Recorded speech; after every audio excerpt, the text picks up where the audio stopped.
took a role, on a critical role, we should say, at the G20 summit. The president's daughter, Ivanka Trump, sat in on meetings at the G20. What's her role? We should point out senior administration officials are downplaying that this was any sort of, big deal. It's a reminder that, when President Trump is abroad, or even when he's dealing with policies on the domestic front, it is a family business.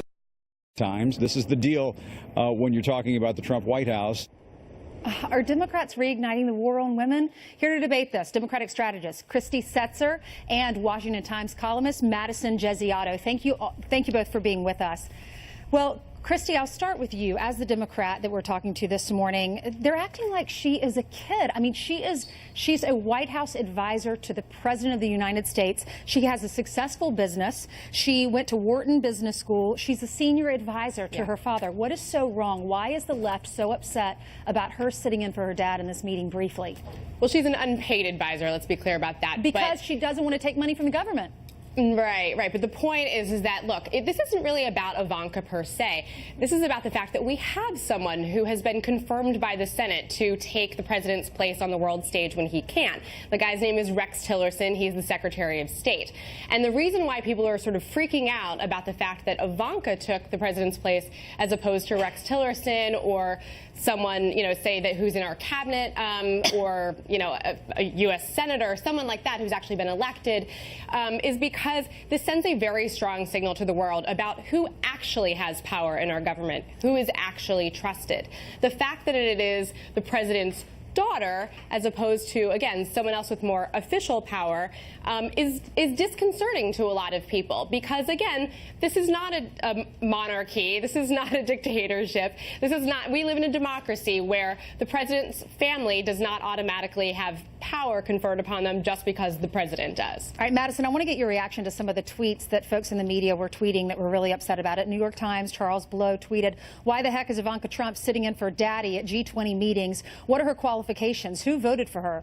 Also, Elizabeth Spires Gawker, she says, "The G20 is not take your daughter to work day." And then Amy Siskin, who's a women's rights activist, she says, "This kind of thing happens all the time in dictatorships." Do you think if a man like a Rex Tillerson had sat in that chair instead of Ivanka, instead of a female, would they be upset about it? Oh, absolutely not. And I'd like to take it a step further and say that if another woman was sitting at that same table, say Chelsea Clinton, I think they'd be touting her as a future presidential candidate and a figure of female empowerment. And let me go back to what Christy was saying before, because I'm not really sure where to start breaking apart the logical flaws in her argument. To say someone is qualified because they are an elected official is absolutely ridiculous. There's a lot of elected officials that wouldn't be qualified to be sitting at that table at the G20. And to take away from Ivanka's incredible accomplishments and the fact that she is qualified to be sitting at that table, I think is disrespectful to her. If she were any other woman or if she were a man, we would not be having the same conversation. Going back to what you said earlier, Ansley, look at everything she's done. She graduated from the Wharton School of Business. She's a special assistant to the president. She's an advisor to the president. On top of that, she was an executive vice president of the Trump Organization. She's a female entrepreneur. And let's not forget that she was also there speaking on a World Bank panel on female entrepreneurship. And at this panel, she brought so much attention to the fact that there's not yet been a fund created that would allow female entrepreneurs access to not only capital, but with also a dual focus and having access to mentorship and networks, which I think is extremely important for female entrepreneurs all over the world when we're facing a $300 billion deficit, compared to men when it comes to investing. All right, Christy, I want to get your reaction to this because Angela Merkel, she said the delegations themselves decide should the president not be present for a meeting, who will then take over and sit in the chair. Ivanka Trump was part and parcel of the American delegation, so that's something that other delegations also do. It's very well known that she works at the White House and is also engaged in certain initiatives. So you have Angela Merkel, who disagrees with her dad on climate change, and she's coming out defending Ivanka. Right. I mean, to the extent that she's part of the American delegation, then you are right. Then absolutely she should be allowed to take that place for, a couple minutes, especially as we're talking about he stepped out for one-on-one meetings.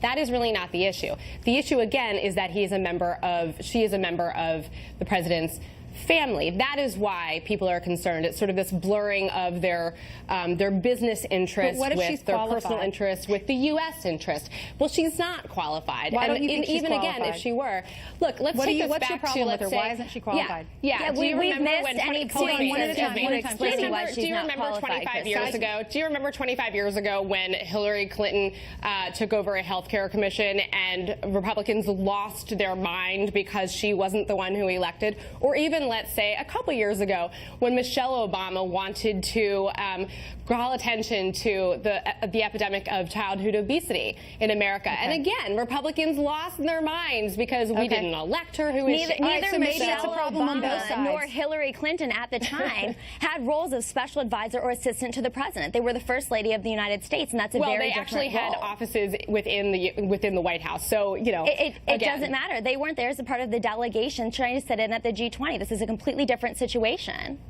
All right, so maybe Yeah. both sides need to support each other and not make things like this the headline. Thank you so much, Christine Madison, for being with us. Have a good day. Good to be here. Thank Thank you. you. All right, who better to ask?